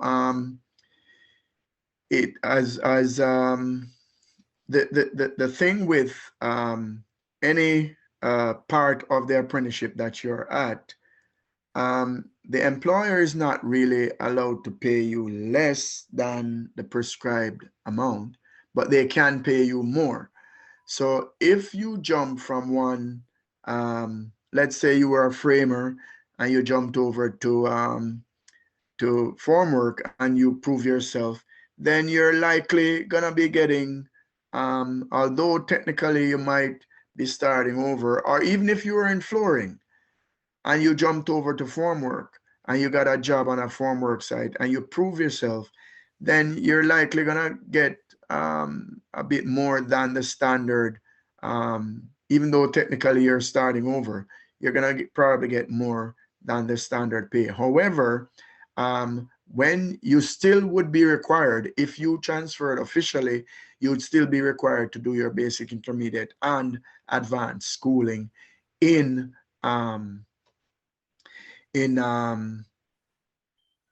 the carpentry side of the apprenticeship.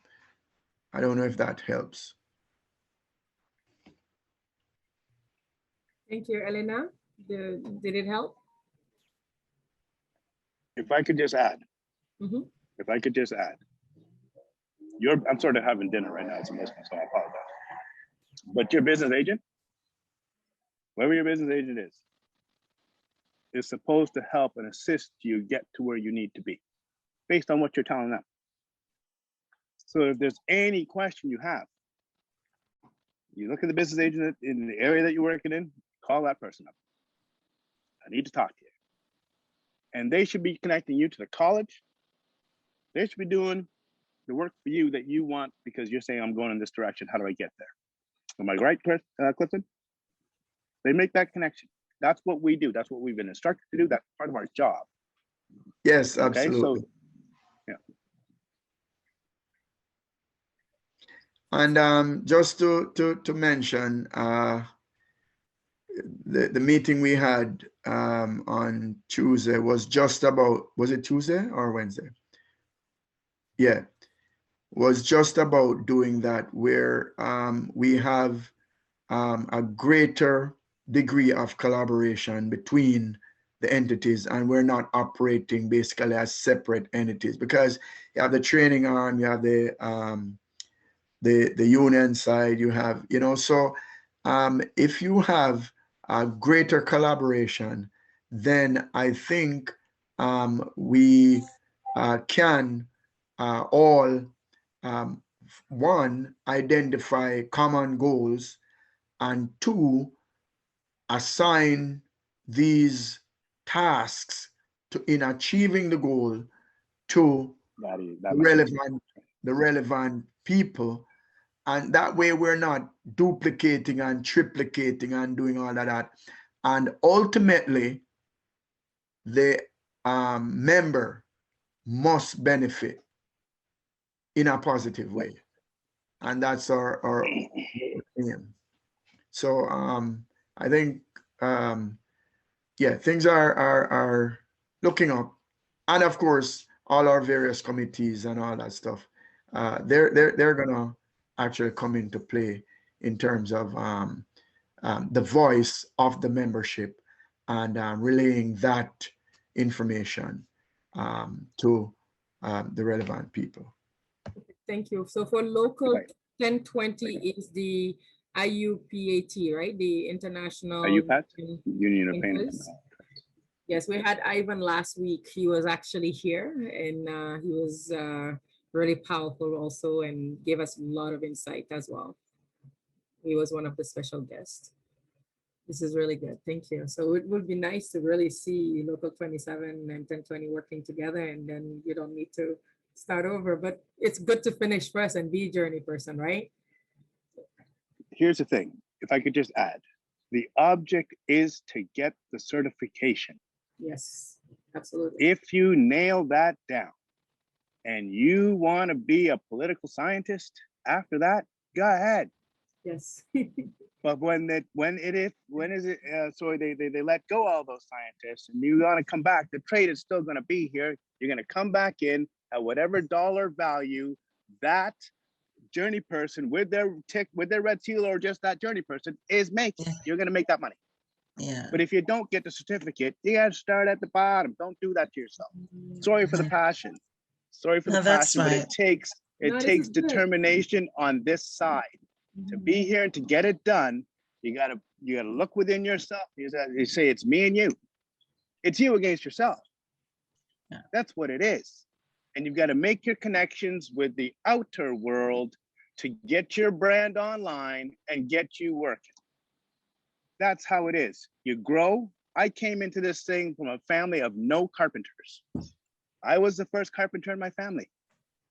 My dad used to say, oh, go next door and borrow the tools from that guy. He never had tools. God love him. Okay? But I changed that when I came here. And I said to myself on the steps of Wexford Collegiate, I'm going to be a carpenter. That was 1990. You say it, you live it, you become it. That's it. You do whatever it takes. That blueprint reading, all that stuff. So a general contractor, you're used to a general, you're not doing too bad. You can specialize like Cliff said, but you got to get in, roll up the sleeves, get the passion, and go. I put women to work. And when they do, they represent very well, just like I would be representing very well. That's true. But make your relations and your networking. For the most part, that hiring hall didn't really know me too much. It's the connections that I had with the reps or with my buddies in the industry who said, I got a job over here, man. You want to come? All right, here I come. There you go. It's that network. It's your brand. If it is that you're lacking in a few things, they're not going to want to sell you. True. So you got to look within yourself, as we all do, and say, okay, it's me and you, right? I'm going to go get what I need to go get, learn what I need to learn so that I can be the best version of me possible. That's it. And a carpenter, tradesperson, whatever you choose in the trades, it's gonna hone you. It's gonna shape you. And like the young fella said on the call, he's a better version of him. Jules, yeah. Jules, yes, sorry. I'm a better version of me. We're all becoming that better version. As long as you stick to it. Stick to it, learn. Cliff's your best friend. When you're in school, Cliff's your buddy, right? And when you're in school, the only job is to get the job done. So whatever it takes, if you're lacking on something, you got to say to yourself, okay, I'm a little weak on this. I know I'm going to get tested on it, so I better go understand it. I'll be tested upstairs and I'll be tested downstairs. I'll tell you, when I came back to my fourth term for my advanced, and we went around the room and introduced ourselves and said what we did, Cliff, there were a lot of people who sounded like, the spiritual leader, right? Walk on water type stuff. And all I said was, when I introduce myself, I do what I'm told to do. And if I don't know, I ask the questions. Get in the know. That's it, right? And when we get downstairs, I find all these, spiritual leaders coming over and say, hey man, how do you do this? I said, I thought you were a spiritual leader. Upstairs, you're spiritual. Downstairs, you're like a regular human being. Anyway, it gets you, it molds you, it shapes you, you become a better version. That's what it does. Thank you, Sean. Well, And the money is good. I have Yeah. another question, Sean. So what kind of experience does a carpenter need in order to start? To you or to Cliff or who? In order to start, you've got to be humble. Because humility is the greatest teacher. I came into this saying, I don't know. I honestly did. I said, I don't know. Teach me. I was willing to learn. So it takes an open mind. I do this. I take that off, let us put something in there and put that back on, you go out there and do. Right? But if you're resistant, if you're not fluid like water, you won't fit in everywhere. If you're rigid, oh Jesus. if you're rigid in your stance, I'm going to run out of battery. If you're rigid in your stance, you're going to take a longer time to get to your destination. If you're fluid like water, you will take the information in, you go downstairs, you learn the terminology, you learn the language, you learn the way. Your eyes are your greatest teacher. They are. You learn so much with your eyes. And you just repeat what you're seeing, but you got to look. That's why they say women great on detail. You got to look exactly how it's being done. Right, Cliff? Sorry, Cliff. Oh no, that's absolutely right. Your whole attitude. You know, it's funny because to begin with, it's actually easier to teach somebody who's never done it than to teach somebody who think they know it when they really don't, right? Because that in itself is an obstacle. So as Sean pointed out, humility, you know, proper, decent work ethics, right? You're gonna show up on time. You're gonna make sure that you show up on time, ready to go, right? And it's no excuses, right? And know what you know, right? Because if you need help, get help, right? But you gotta be teachable. You gotta be able to show up when you're required. You gotta be humble. You gotta make sure that don't make excuses. Don't blame other people for your mistakes. Own it, right? Because that's the only way you're gonna be able to accept that you did not know and that's the path to learning. See obstacles as stepping stones, right? Learn from your mistakes, right? Because it's, and somebody mentioned earlier, Nikki, and I keep telling every time I tell my apprentices, right? And Sean just mentioned it. 90% of what you learn is from looking, from seeing, and somebody doesn't have to come and take your hand and hold your hand and said, come, let me show you this. No, if you are committed, it means that you're gonna, any facet available, you're gonna take advantage of that, right? Because there might be a little bit of knowledge flowing from that facet. There might be a little bit of knowledge flowing from there. And it is for you to grasp it all, right? And if you're hungry, believe me, when I just came here, I was hungry. I still am, right? But believe me, the hungrier you are, is the more you're gonna get fed. And to get fed, we have a saying back in Jamaica, the humblest calf suck the most milk or get the most milk. It's simply because people don't need you to tell them how something is done, or how, it doesn't matter how much you know. If somebody feels that they can teach you, they will teach you. But if somebody feels that you think you're a know-it-all, even if they think you don't know, and you don't give them that opportunity to teach them, then there could be issues. So the thing that I want to mention 100% is humility, right? And of course, your ability to show up on time and all that kind of thing. Work ethic and humility, greatest assets that you can have. Thank you, thank you, thank you. Sorry, that was a little over. No, this is really good. Just to sum it up, from Sean and what Cliff you're saying is you need to be humble. Humility is key. Willing to learn. Need to be fluid like water so that you learn every single terminology. Repeat what you are seeing. So you are saying that 90% of what you see, you do it. And then also you need to be teachable. No excuses. Own it and make sure that you don't blame anybody for your mistakes and accept it, right? and see obstacles as just a stepping stone. So being committed and work ethic is really, really important. So in a nutshell, Understand this. What we do, Cliff will attest to this, Desiree,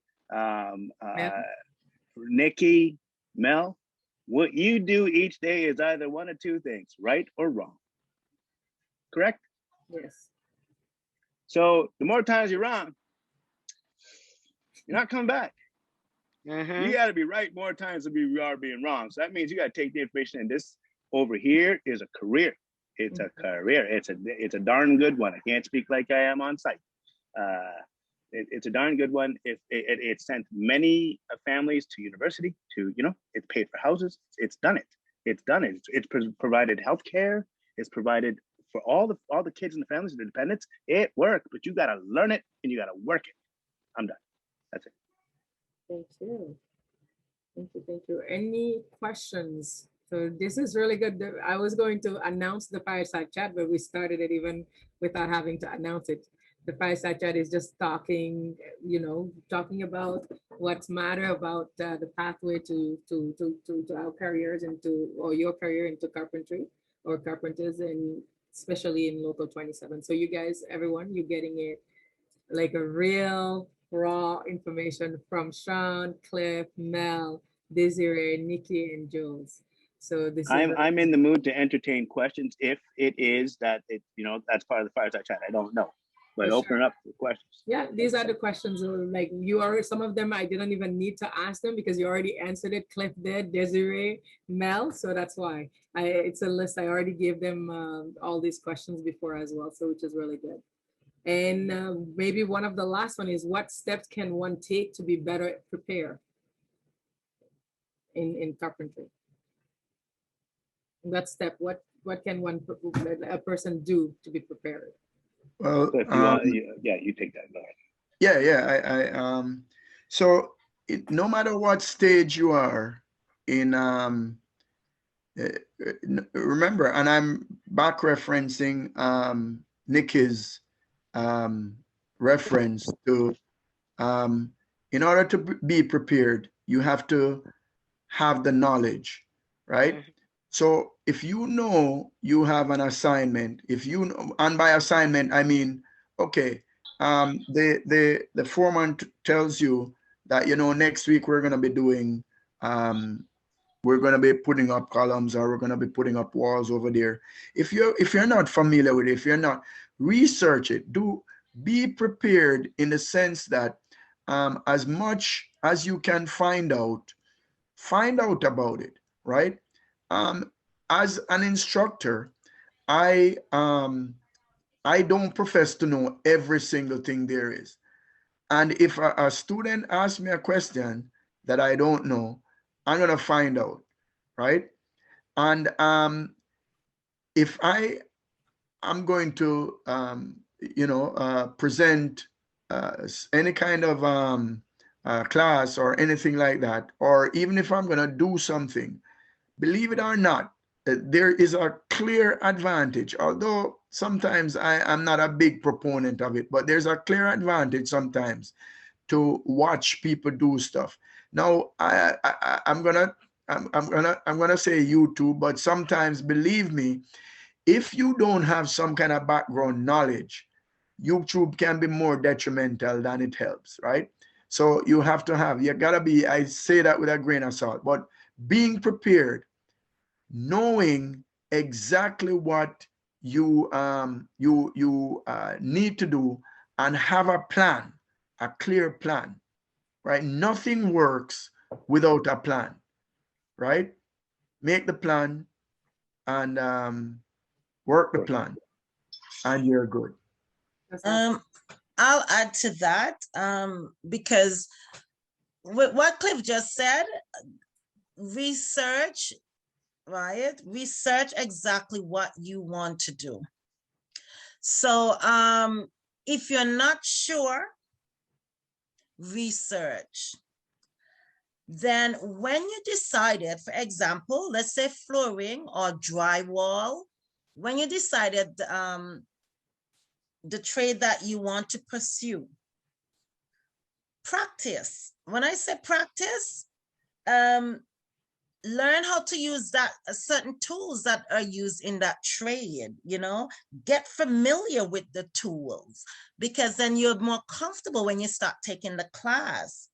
Ask question. Let's say, you know, your neighbor is in construction. It may not be the same, you know, work that you're going to do, but you know, he's a construction. Ask him questions, you know, things like that. And you can also volunteer. You get some knowledge. Trust me, you learn better volunteering because there's no pressure, you know, there's no pressure, and you get exactly the information that you're looking for. So that's what I have to add to that. Thank you. Mhm. So on the, I would add, Mhm. I would add just to whatever craft you go into, learn to speak the craft's language. So the terminology, learn what that means and start speaking the same way. Start having the same conversation. Don't change the terminology of it when it is a 2x4. That's what it is. 2x4. You can't say a piece of wood. Call it what it is, right? And in that, you will start to mold yourself into becoming that carpenter. Whatever craft it is, you know, you will learn. So, and when it comes to growing, you got to look at yourself and say, okay, do I see myself in the role as a foreman? What does it take to get there? Let me talk to the instructors. They'll be able to let me know what courses I've got to take, Blueprint 101, this, that, and the other, so that I can actually have those tools to say to the contract that I'm working for, I can do that. I've been trained. And they give you a little space, and they see it, you watch progress, you smash it out of the park, and it's okay, that person's got that. Okay, I can give them a larger space. Okay, and that's how you grow. But it's for you to recognize to yourself, you know what? I need to put a few more tools in my pocket so that my brand can grow. Your brand is you, right? There's retirees that walk past me that have worked on dams, they've built bridges, they've worked, you know, these far out things that I've never done. Like, wow, and you're like, you're only about 5 feet tall. And you've worked on massive projects that built this country and province, you know? What an experience. I've never experienced things like that. But what I have done is made myself a decent general carpenter. Not going to be the best millwork guy because that's not what I do every day. But I will do the millwork when I'm called upon to do it. Mhm. Right? So you put all the tools necessary in your pocket for you to grow. That's the bottom line. And you won't get that way unless you engage with your instructors, engage with your business agents, engage, grow your network. You want to be able to call somebody up and say, I got a question. Right? And that's what we're open to. I got a question. Help get the answer, okay? Thank you. I know we're over time. If people want to still stay, we could still continue. I have one more question to any of you. Usually, like when it comes to working in telecom or at the bank, when it comes to networking or looking for work, usually you will come bring your resume, and from there apply online or apply, and then from there they'll call you for an interview, so on and so forth. What I've noticed in construction is that you need to know people. So how do you connect with people? How do you network so that you could get in? Because one of the instructor was saying, this is for the participant, not for me. But one of my instructor was saying you could go, let's say, to the job site and just tell them, hey, I'm able to do XYZ. Is that something you could do, or that's back in the day and now you need to literally have all your T's and like your dots in the I? Well, you know, network and we've been saying it. Networking is a critical thing. No matter what you do, if you after work you go for a drink at the bar, or after during work you network with whoever is there. It doesn't matter, plumbers, whatever it is. because they will tell you, I mean, sometimes they know where other work is as well, right? So on the job, socially, union meetings, we don't have them because of COVID, but that's a one great location to network. School, right? When you go to school, that's a great place to network as well. And you know, it's being members of organization help as well. I'm a member of the CBTU. I'm a member of York Region Labor Council, a delegate to York Region Labor Council. So are you, Desiree and Rocky. And these are places where networking can occur. And you just have to say what you need, and they're likely gonna be, even if the person will is not there immediate, the person that you're talking to might not necessarily be the person that can help you, but they will know somebody who can, right? Desiree spoke about volunteering. When you volunteer and you go on site, you meet contractors, because remember, you have contractors that volunteer, you have a lot of professionals that volunteer, right? So again, networking is a critical part of, and then walking on site is still a viable way of getting employed.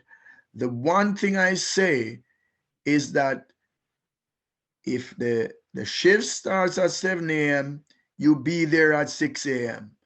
Wait, try to see, and this is what we're talking about, being prepared.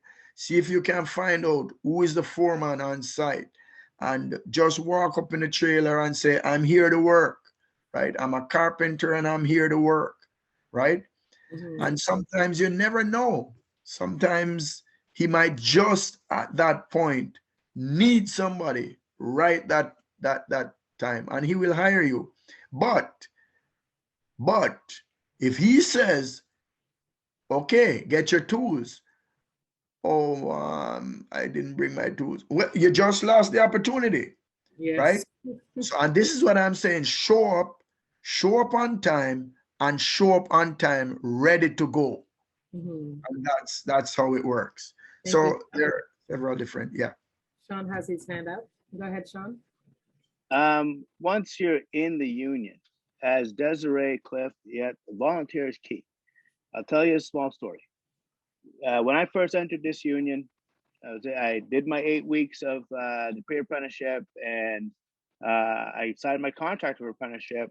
You know, I'm in and working, doing okay, but the work stopped. And one of these business agents came over to me and says, "Hey, you know what? You look like a nice young man, right?" He says, "Would you like to go door to door with me in this political campaign?" I was into politics. I liked it. So I said, "Yeah, I don't know this. I don't know who this person was." I said, "You're a business agent? That's fine. What do we got to do?" "Well, you got to go door to door. You got to say, hey, the candidate for the area for this party here is just just beside me here. Would you like to speak to him?" They say, "Yeah, I want to see who he is." Say, "Hey, you got to come over here." And that's all I did. Then I left the industry because of the recession. And when I came back, I went to go see that person. And that person said to me, "Yeah, you know what?" I said, "I need a job."